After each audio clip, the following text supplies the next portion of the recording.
very easy. Okay, we're going to begin by, we've melted our chocolate. It's in the double boiler. When you're melting chocolate, never put it over direct heat. You do not want to put your double boiler on the stove and melt your chocolate that way. Bring your water to a boil, set it down, set your pan of chocolate in it, and stir it until it melts from there. People wonder about melting it in the microwave. You're risking overheating the chocolate, and when you overheat chocolate, it actually burns. It burns the sugar crystals that are inside of it and the butters. So the microwave is not a controlled environment, so I highly recommend putting it in the double broiler where you can keep the chocolate stirred and moving, and it'll melt nice and smooth for you.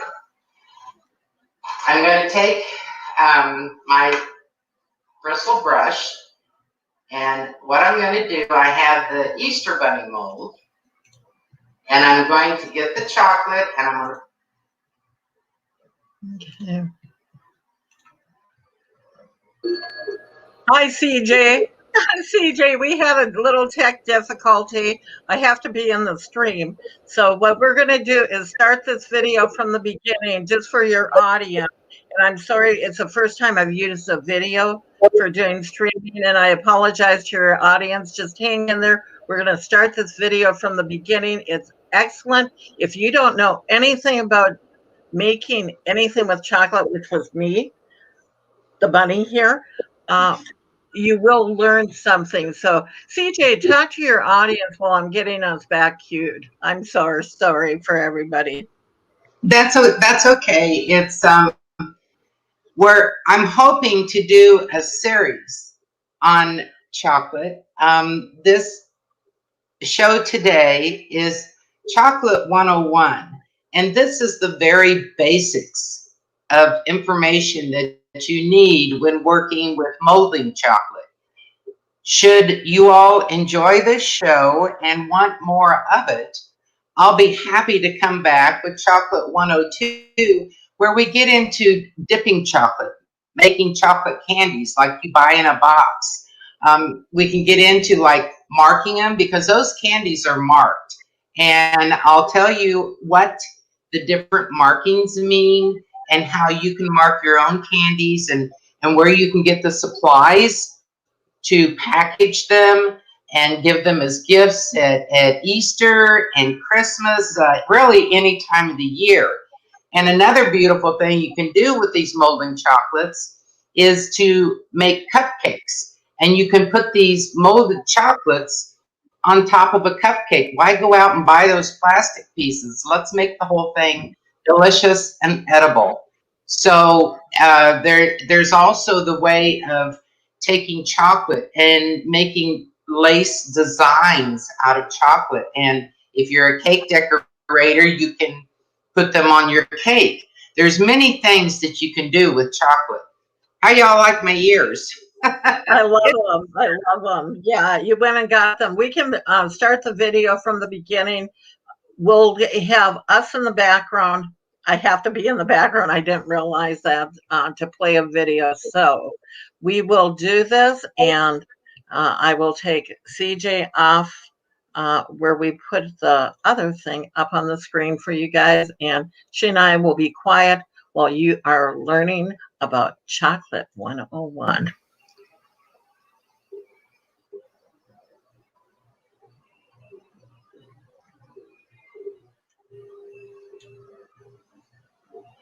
It's top of the hour, and it's time for Making a Difference. I'm your host, C.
These are available around. You can get them at Walmart, Hobby Lobby, Michael's, Joann Fabrics.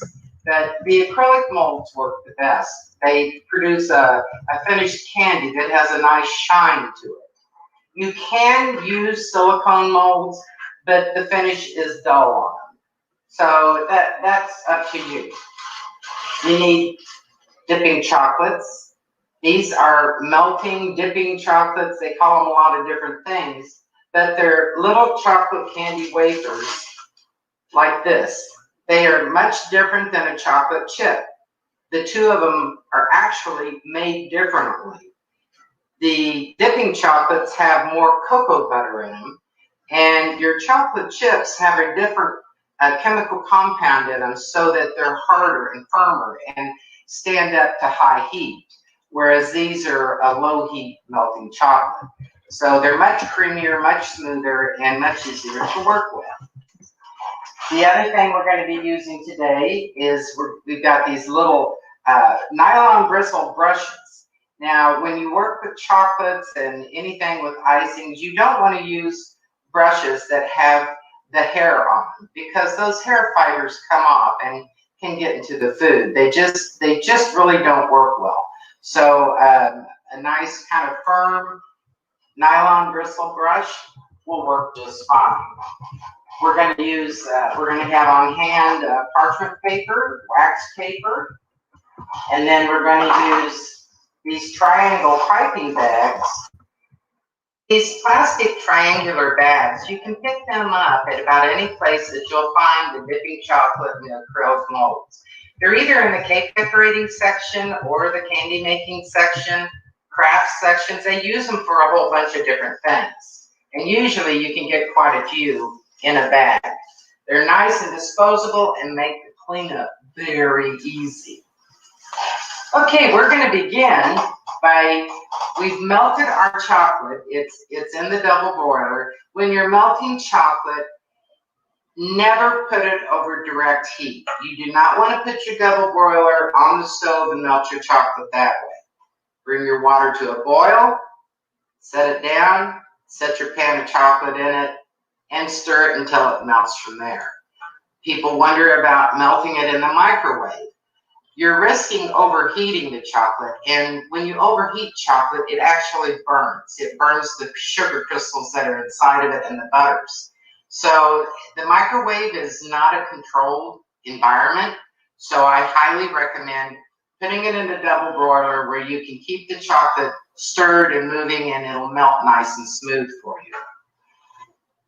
I'm going to take my bristle brush, and what I'm going to do, I have the Easter bunny mold, and I'm going to get the chocolate and I'm going to place it in there.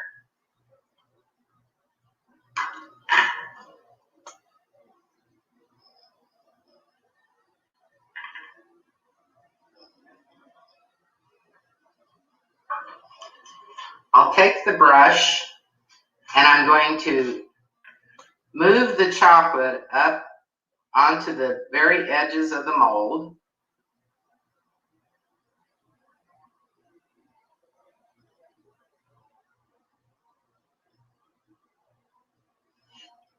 When it's warm like this, it moves so easily. It's kind of the consistency of paint.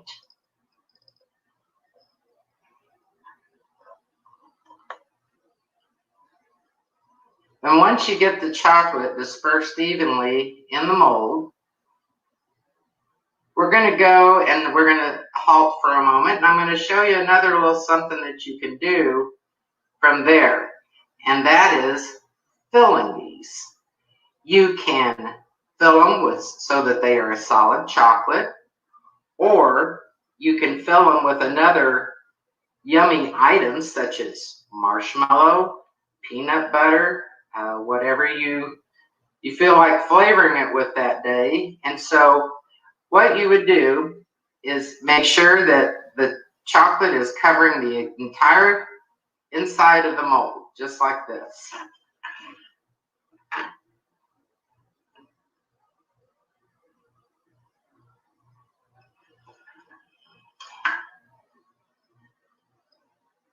from here, you're going to put it in the freezer for about 2 minutes and just let that chocolate firm up. And then you're going to take your filling, whether it be marshmallow, peanut butter, and you're going to put it down inside the mold. You're going to press it down so that it's consistently even over the mold.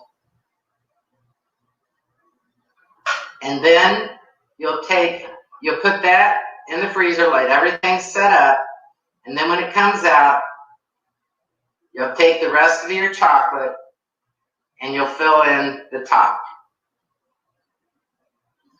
I use the brush to, again, make sure that I've got all the sides filled up on the edge there. You want to bring it all up so you don't have jagged edges.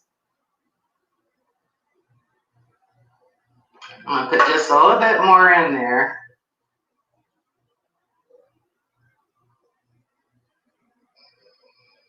And it even settles flat, just touching it like that. That makes it kind of nice.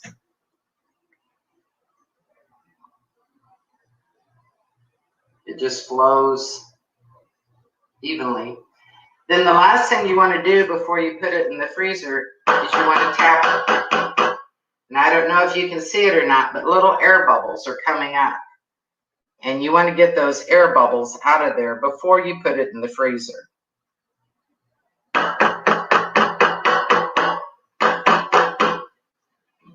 Okay, you'll put that in the freezer. And I'm going to show you another easy thing to do with molding. These molds come in so many different forms.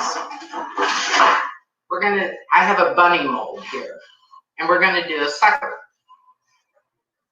And again, we dip and you pour into the mold.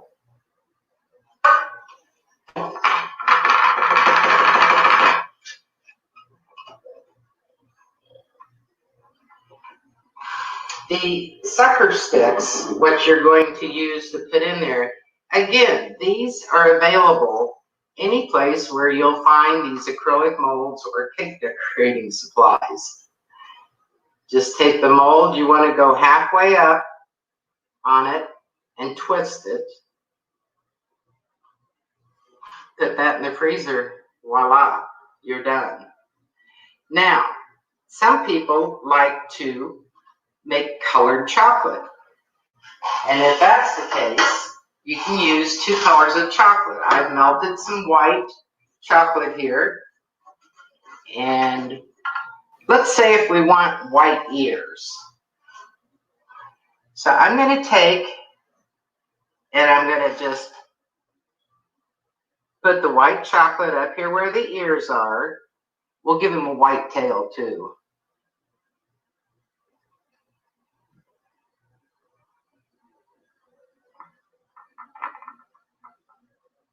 See how that chocolate just it flows into the mold. You don't have to do much to it at all. Okay, now when you're doing 2 colors, what you need to do is each color that you do, you're going to need to freeze it for just a minute or 2 in between colors. And the best thing to think of is that whenever you're doing colors, you want to work from the back side of the mold up. So if you've got eyes or a nose, a tail, you'll want to do those, freeze it, and then bring it back out and build your colors up backwards from there. So we'll get that in the freezer. And then another one that I want to show you that is just totally yummy to do, we're going to make chocolate Easter eggs. This is one of my personal favorites.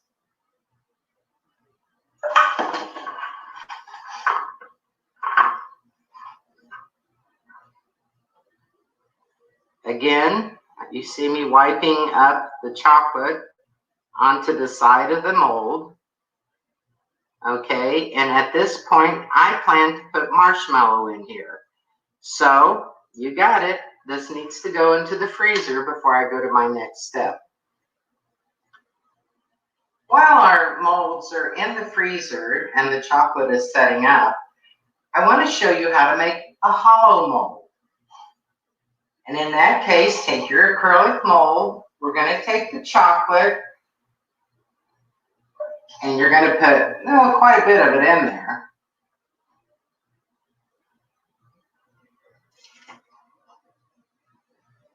Because we're going to need enough to not only fill out the inside of the mold, but enough for the back side. So that's why we need to put a pretty heavy coating of the chocolate in there. I'm going to take my brush and move it up on the edges so that everything's coated very well.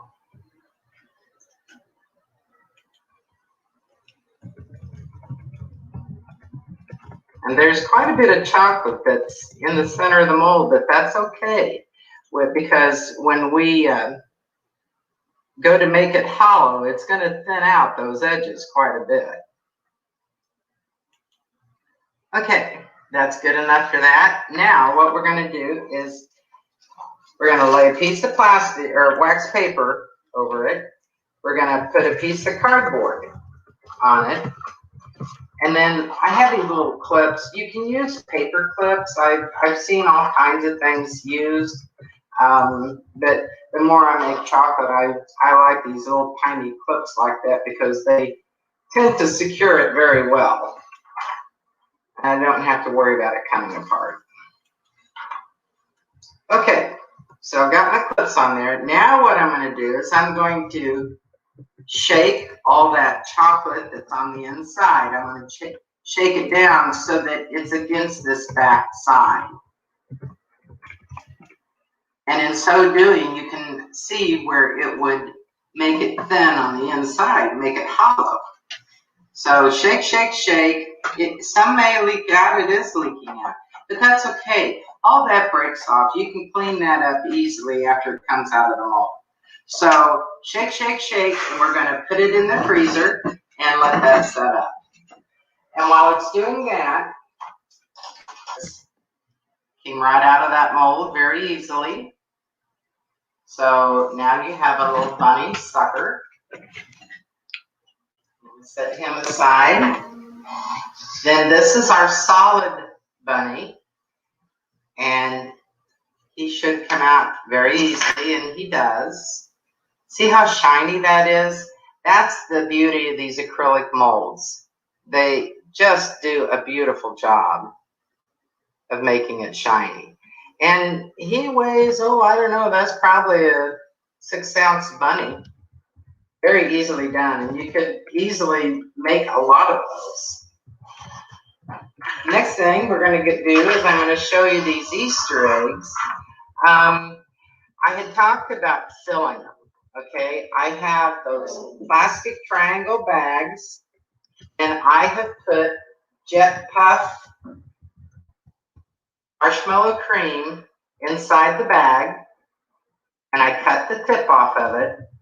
And so I'm just going to squeeze a little bit into that mold in the center of it. Again, you can use peanut butter. You could add cocoa powder to this marshmallow frap, mix it up real well, and you'd have chocolate marshmallow cream. But you want to make sure when you do this that you don't fill it above the top of the mold. You got to be very careful, otherwise it's going to stick up. So sometimes, just to make sure, I'm going to spread it a little thin in there, so it doesn't stick up above there, because we're going to put the rest of the chocolate on the back of it and seal that marshmallow in.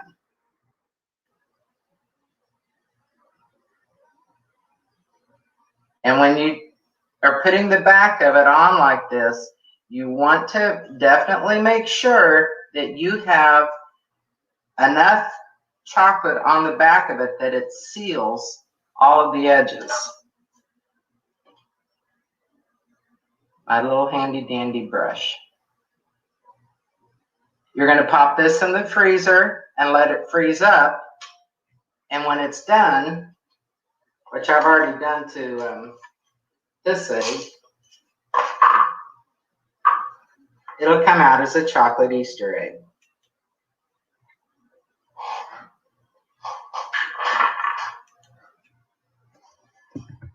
This may have set up, I'm not sure.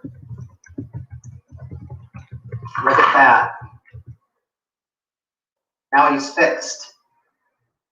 And there, that's how you can use multiple colors if you want, but just remember each time you put a layer on, you're going to have to put it in the freezer. All right, now let's talk about what we're going to do with all these goodies now that we've made them. Let's work on packaging them. Let's take our solid Easter bunny, and in order to make him look real, we're just going to take a little bow, little ribbon, tie it around the neck,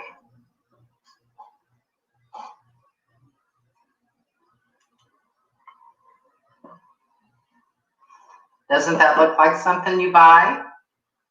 And for so much less, and it's homemade. So we have our bunny.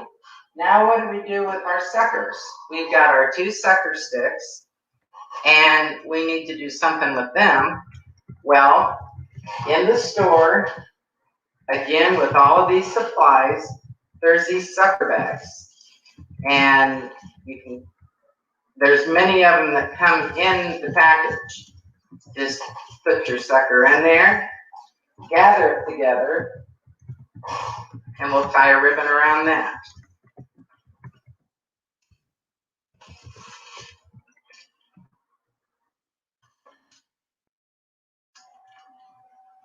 With my chocolatey fingers, of course. Now, isn't that cute? Another little Easter gift.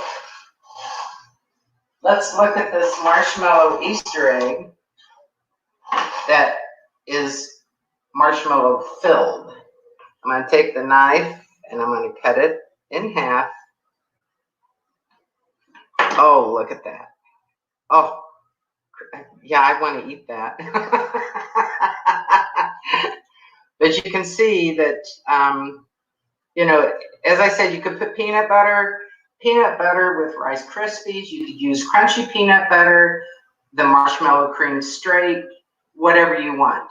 And makes yummy, yummy Easter chocolates.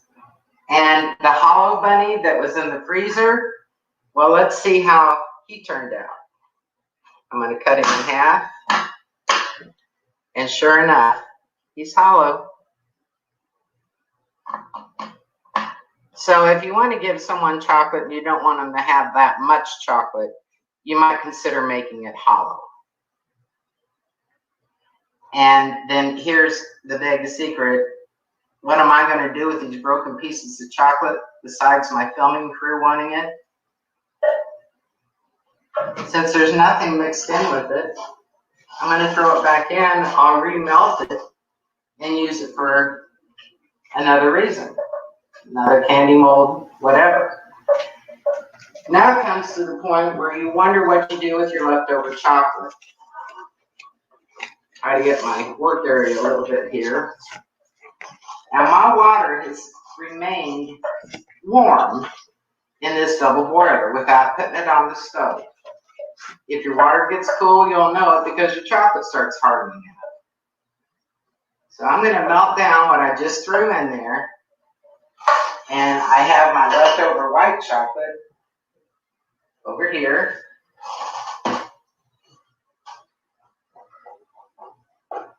And since it's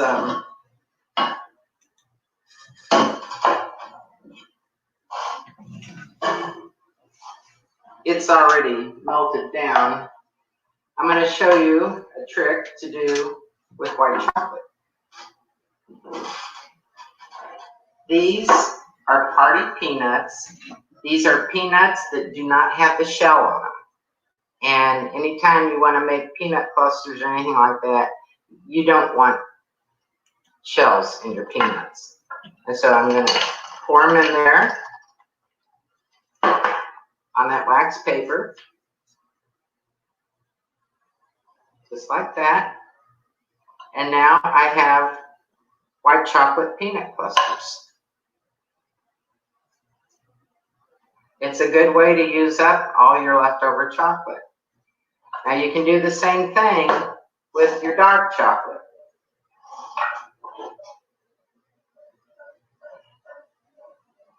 I'm going to mix my peanuts in there. Get them all coated real good. Use up all that extra chocolate. These little candies are so easy to make. And this is all pretty much basic chocolate.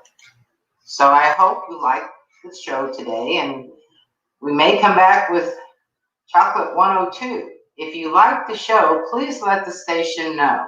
You can make comments on our website at WKDW 97.5 FM or KDW 97.5 FM. And tell me what you thought of the show today. Thank you for listening. We'll see you next week. Hey, CJ, what a great job doing a video, for one thing, because that's one of the things that we were all concerned about is how do you do a video for radio? And luckily, yeah, and her show's only 23 minutes, so she had to get a time for 23 minutes, but to learn, to teach the audience how to do this. And this is CJ's show, not Marie's show. But we were doing a test, how to air a video from a video. And that's one of the things that we were doing. And luckily I edit the show because this is the first time I've ever done that. So CJ, you were my guinea pig. That's not the first time I've been one. Yeah, and I loved your ears. Those are gorgeous bunny ears. Now, I have a question for you. What can you do to save that leftover chocolate? And I love that you made those peanut clusters out of them with white and dark chocolate. But say I don't want to do that. What could I do to save that chocolate?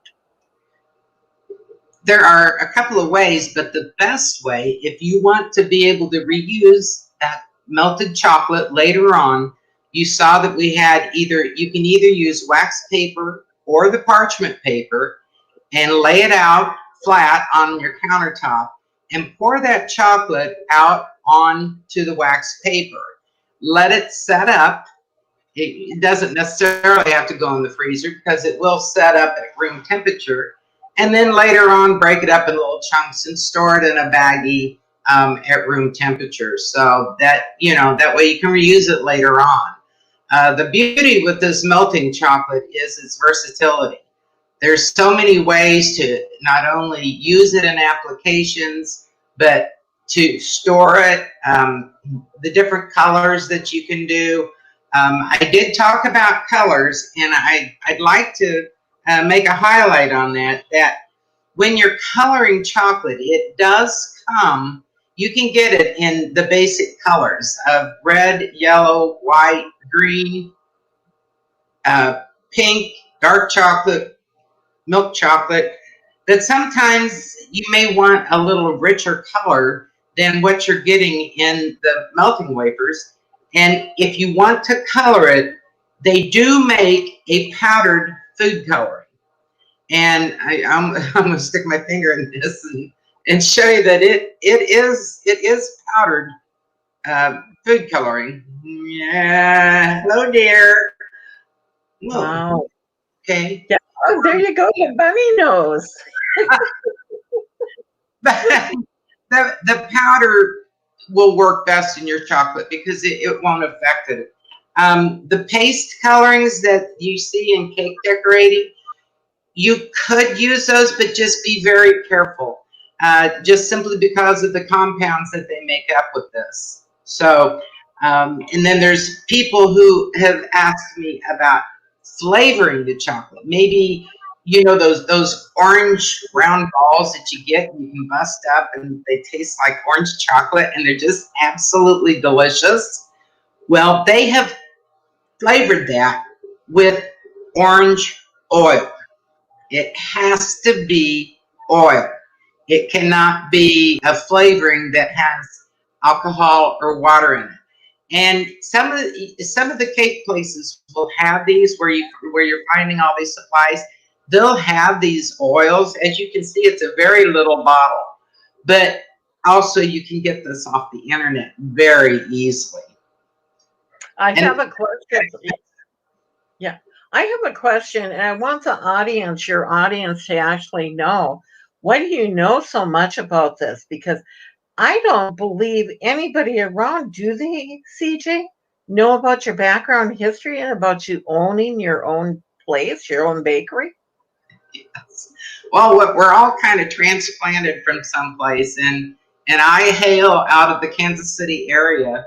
And when I was there many years ago, I had my own retail cake and candy supply shop, and I taught classes on how to make candies and cakes. And I did that for many years and thoroughly loved doing it. But then life changes and you move on, and here I am in Florida now. Now, CJ, if anybody wanted to get a hold of you, how would they do that? If they want, because when we were airing your video, and I'm thinking, you're really a good instructor to be able to do some of these things. People may be good at doing some of those things, but to be able to instruct it, have the patience to actually put it to practice. I understood. I'm not a real good bake. I'm not good in the kitchen. Let's just be plain out with that, whether it's baking or cooking. That isn't, the kitchen is not my friend. But when you made it look so easy, you did. You made it look so simple. It But is. yeah, but I've never been given those tools. I'm sure there's tutorials out there on YouTube if you want to learn how to do that. But I learned so much from you because I had no idea about any of this, any of it. So thank you so much. Does anyone else have any questions coming up? Because there's a few things I could add. Yeah, if any of our audience is watching right now, you can go ahead and ask. I have to flip back over to my own personal page to look in case anybody's putting a question there, because I don't believe they'll pop up on our feed over here. But go ahead and ask. CJ is here to answer any of your questions. And if you want to reach out to her, what's a good email, CJ? Um, you caught me off guard there.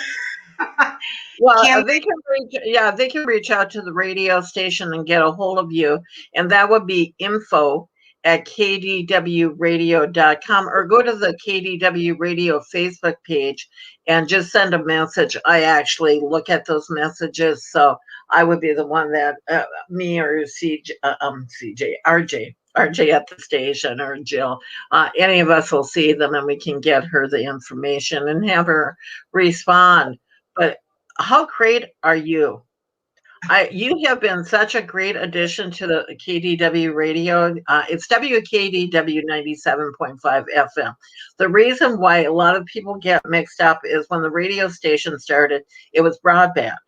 And it was started in 2012 as broadband as kdwradio.com. And it's also a 501c3. That's why it's called Community Broadband Radio Association. In 2016, we were able to get a tower up. We have been approved to get a FM low power radio station. And that's why a lot of people say, well, I can't hear you. Well, if you have an Alexa or a Google Play, you can do it right in your own home and just say, Alexa, play WKDW 97.5 and will come on. Or you can go to www.kdwradio.com and you can hear us. Also, if you're driving about, we come in probably, sometimes we get picked up in Punta Gorda, but we go all the way up to Venice and Osprey. And eventually we're working on something else, and we'll be going 60 miles in the area. So, you know, CJ, it's not my show, but I have a habit of taking it over. I do that all the time for people. You're so shy and quiet, Marie. I know. I've been really having a problem with that. Let me tell you, I was an introvert. Never. I don't think I ever was an introvert. I feel sorry for people that are, because I know it's really difficult to, you know, be like that. I don't think you were, CJ, either. Were you ever introverted? It depends. I can be. Put me in a room where I don't know anybody. Yeah. Really? I'll go to the corner. Yeah. Really. You know, I would never, you know, I would never think of you as that type person. You know, Well, that you would be introverted like that. um, I want to mention about somebody making a difference out in their community, and it's you. And I know that this is your show, Making a Difference. But the reason why I want to mention you, because I I first met you at, and we won't go into the details where we met because we were protesting something, but I have grown to know and love you and respect you. You have helped so many people in this community. You're always there for the veterans, but you're always there for the community. And tell the people what you did the last 2 days, because we couldn't get this aired until today when you were open. What did you do Monday, CJ? you mean besides going swimming in the Vietnam Wall pond? How did that happen? You went swimming in the pond. How did that happen? Not my choice. I was set up at the gazebo here in the Veterans Park where our Vietnam Wall is. It's a 1/50th, one half replica of the one that's in Washington, D.C. And I was set up there to honor Vietnam veterans that served during that era from 1955 to 1975. And Monday was National Vietnam Veterans Day. So I was there and I had the branch flags from all of the branches and I leaned them up against the gazebo edge, and three of them fell into the pond, which was like about 15 feet below the gazebo. So I got in up to my rear end to get one of them out. I couldn't get the rest, and they were floating out in the pond. So I had to call the fire department, and they came with their grappling hook and got me my flags back. Oh, they got you, Craig. They didn't have to use the grappling hook for yourself. Yeah, with your phone in the pond. Okay. Okay. If anybody has never been to the Vietnam Wall, it's a replica half the size of the one in DC, and it's made out of the same marble. And it's at Lashley Park. It's right by Lashley Park there in Veterans Park. And they have the new mural. They have the new mural up there too, don't they? Yes, I was right there by it. It's beautiful. And I suggest, you know, when people are out and about, when you're going around, you don't even have to be get out of your car if you don't want to, except to see the wall. You'll have to walk to see the names. And they have the list of everybody in, what is that? In that podium. Yeah, absolutely. And then yesterday, the Military Heritage Museum, which is also located here in Punta Gorda, had a ceremony honoring the Vietnam veterans where they distributed the Commemorative Partners pin. It's a 50th anniversary pin that the DOD put out to honor these veterans. They never got a very good welcome home when they came home. And so the DOD is now trying to honor and recognize these veterans. And we had a very special treat from Port Charlotte High School, where the student government made over 80 cards and addressed them to these Vietnam veterans. So yesterday during the ceremony, when they received their pin and the proclamations, they were able to go get these cards that were handmade from the student body. And they were just in awe. And I was in awe when I saw all the cards. It just wonderful. It was on the news, and I think they put something in the paper today on it. So if you get a chance, take a look at that. It was Wink News that carried the story yesterday. You sent me the link to that. So you're making a difference, and we want to do a shout out here. There is a few of our of your supporters out there, Tom Lewis and Jackie Crone. Now tell me about Jackie, because didn't she shoot the video? Jackie is amazing. She is just an amazing little energizer bunny. She is the right-hand part of Octagon Wildlife Center, and I can't tell you the hours that she puts in there. And when she's not there, she is volunteering at the Military Heritage Museum, and she also works with me in helping area veterans and all the many projects that I somehow or another get into. But I love everything that I do with the veterans and helping them, and she's always right there by my side. And Tom Lewis, no, I can't say enough about that man. I think he is a very intelligent, experienced, wonderful individual, and I'm a groupie of his, so I will be following him the rest of his life.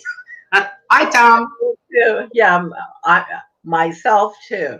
I am a fan of him. I respect the man. I know that there's been some stuff that he lost his job over, but the top man goes. I mean, that's what happens. Although we won't go into that here. I don't think it was right, but that's my opinion too. Jackie, it's always my honor. Well, Jackie, you do so much. You're another difference maker, and you're a good filmer. I was really impressed on how well you filmed her candy making. So where does that talent lie? Do you know where that shows? If she'll have me. Oh, yeah. She had a wonderful. Yeah, and that's one thing with this format that we're doing, is because the first part of the show is going to be airing tomorrow. We're just talking here and actually going back and forth. One of the things that Jackie with them out at the Octagon, to give people things they can set up with phones. We can use this format, and they can actually take people on tour. We can do you can do a tour on your show, and if you need more time, you can use one of my shows on my Friday show time. I can give you 53 minutes instead of the 23 you have right now. I have to confess about Jackie when she was filming the candy. If you'll recall the 2-color chocolate mold, well, there was a little cut in there, and what happened is one of the molds came out, and she was looking at it and kind of excited about the 2 colors, and she picked the mold up, and it released real easily, and it went on the floor, and it broke in half. And she did. She picked it up off the floor and ate it. Well, then I had to make another one. And when she saw that, when I took the second one out of the mold on the original film, it too broke at the ears. And I just reached back, grabbed some white chocolate, and I put it there on the bottom of the ears, put the 2 pieces together, set it in the mold. It set up perfectly, and you saw the final product when I held it up. So she didn't do that one. And that was gluing it together. That's how you glue the broken things together. I would be doing that a lot, CJ. Now, CJ, it was amazing because I didn't realize how to do those chocolate stuffed marshmallow eggs. I mean, those look really good because I was just at a store and I didn't see those out there now that I'm talking about it. Wow. As I said, Walmart has some. They probably have the smallest supply of them. Joann's. Hobby Lobby has a wonderful selection. I would encourage everybody to go to Hobby Lobby because it's one-stop shopping. The Walmart is, as I said, they are limited, but when you go to Hobby Lobby, I want to show you another little thing that I didn't have time to do with on the show. These are foils. They're candy foils, and that's all they are. They're just aluminum foil. And if you want to pretty up your Easter eggs, you can take your chocolate Easter egg and you put the marshmallow in there, wrap it around, make it tight, seal it, and now you've got a golden egg. And see, it's sealed on the yeah, right, it is. It's sealed on the back. But that, you know, and you put a bunch of these different foils. They come in all kinds of different colors, and they too come in a package. But that way you can have different colors this way too if you want to keep chocolate marshmallow eggs on the inside. Isn't that neat? They all the supplies are there. You just have to try it for the first time and realize it's not as hard as you thought it was. No, it's not. And one of the things that we were doing that with the foil over it, you know, for nonprofits or organizations or that, when you're looking for like the golden egg, or if you're looking for something with a prize thing inside, you could do that because you can make your own. It's not that hard as long as you have the right molds in that to do that and to put it together. And what a different way to make it more exciting. Oh, Miss CJ, with the veterans.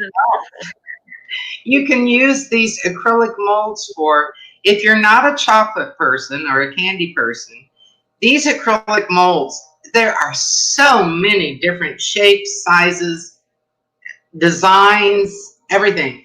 But I've seen them put plaster in there. I've seen them put concrete in there. Anything that sets up, great inexpensive little mold to use for that. So you're going to get more bang for your buck out of them. And they're really not that expensive. I believe that they run about maybe $2 or $3 a piece. I haven't bought them in a while. Do you know if the silicone molds that they make now, would that work also? Yes, you can use silicone molds in molding chocolate, but the difference is I showed you how the chocolate Easter bunny came out so shiny. Well, the silicone molds, they don't come out as shiny. Oh, It's not okay. shiny at all. But you can certainly, like for weddings, a lot of people, those silicone molds, there's just so many of them in there, and they'll put chocolate in there and you know, just pop, pop, pop, and you got them made. So, Yeah, look here. Yeah, I brought it up on Amazon because that's where I do a lot of my shopping. But I was looking at all the different molds that they have up here when I put in candy molds. And when you were talking about that, I had no idea, for one thing, because I'm clueless when it comes to this stuff. But I'm looking at all the different type molds, and you're looking at like the Christmas ones and the different type molds. Now, is that the ones that are chocolate molds, silicone molds for fat bombs? I don't even know what that is. Oh, do you ever use the droppers for candy molds? Do you ever use this one here? That's just one more thing to have to clean. Oh, you know what? You're right in the inside of it and that. But I like, Yeah, no, those, I saw, do it yeah, for me. oh, what about chocolate covered strawberries? That's Is that easy what? enough to do. Yep, No. that's easy to do. Just dip them in your chocolate. One of the things that I wanted to mention, Marie, about chocolate is thinning it, and if it gets too hard on you, I had explained that you melt the chocolate off of the heat. These dipping chocolates start melting at 80 degrees. And they're usually finished melting by the time they get up to 110. So that's much less than the boiling point. So you want the water to be warm to melt those chocolates. Never melt them on the stove. And I mentioned in the video that I discourage melting them in the microwave because you can't control the heat. But if something happens and your chocolate gets hard, it actually starts to seize up. She's going to go after that 5-second rule. If it's on the floor less than 5 seconds, she gets to eat it. But you can thin it down by using either a vegetable canola oil, or if you have access to cocoa butter, because that's what it's basically made of. But you can thin it back down by using one of those. Shortening, no, because you can use it, but it just doesn't blend in as well as using an oil does. And never thin chocolate with water. It will seize right up. So, try to use oil. Butter and margarine, they have water in it. So again, you don't want to put that in your chocolate. So if you want to make it a little thinner, just add some canola or vegetable oil. Don't use olive oil. Ugh. Yeah. Yeah, I know that wouldn't be the right one to use. Yeah. Do you ever use a candy thermometer? Yes, when I'm making other candies, but I don't need one for the chocolates. They're just such a low temp operation. They're very easy to work with. Something else I'd like to mention is chocolate. Sometimes if it's sat too long or been exposed to different environmental temperatures, by the way, chocolate should be stored at room temperature in a cool, dry place. Not in the refrigerator, not in the freezer. Really? No. Because what happens is the coconut butter that is in the basic makeup of the chocolate, it starts to separate. It actually, the freezing process or the moisture, it starts affecting the chocolate. And that's where you'll see chocolate that looks like it's got kind of a white haze on it, or a little white tint here, powdery tint. It has been exposed to some temperatures that it didn't like. And that is the fats and solids coming out of the butter that cause that appearance. It's not that the chocolate is bad. You can just put it in the double boiler and heat it up, and melt it back down and let it set for a while, mixing it, and it'll be just fine. So there's nothing wrong with it. It may look old or bad, but there's nothing wrong with it. Chocolate can keep, if you get fresh chocolate from the store, it will keep two years. And then after that, the flavor naturally starts leaving it, as it does with many of your shelf stable items. As they set, the flavor just lessens in it. But it'll keep for 2 years more, maybe, if it's kept in a cool, dry place. What about nuts? Because they get rancid, don't they? Yes. Yeah. Now nuts, we're getting off on a whole different ballgame here. Nuts, now I keep those in the freezer, and that keeps them fresh. Okay, so that's good to know. That's good to know, because I keep them in the cupboard. Went to go use walnuts the other day. They're not good. So that is good to know. Jackie Crone, Miss Filmer, Miss Eater of Chocolate, Miss Making of a Difference in your community, and that. Thanks for coming and watching this, because you filmed it. Yeah. And I can, CJ, and we can talk off here, but I don't, we have people actually watching us right now. if you want to ever bring on like Jackie or something in the background, I can pop her in whenever. You know, Oh, boy. There you go, girl. That's what you get yeah, for being yeah. such a helpful person in the community and helping me. Mm-hmm. Yeah. I want to say something to the audience out there too, because I get to look at the statistics for the radio station. Now, this is your third show, right, CJ? Okay.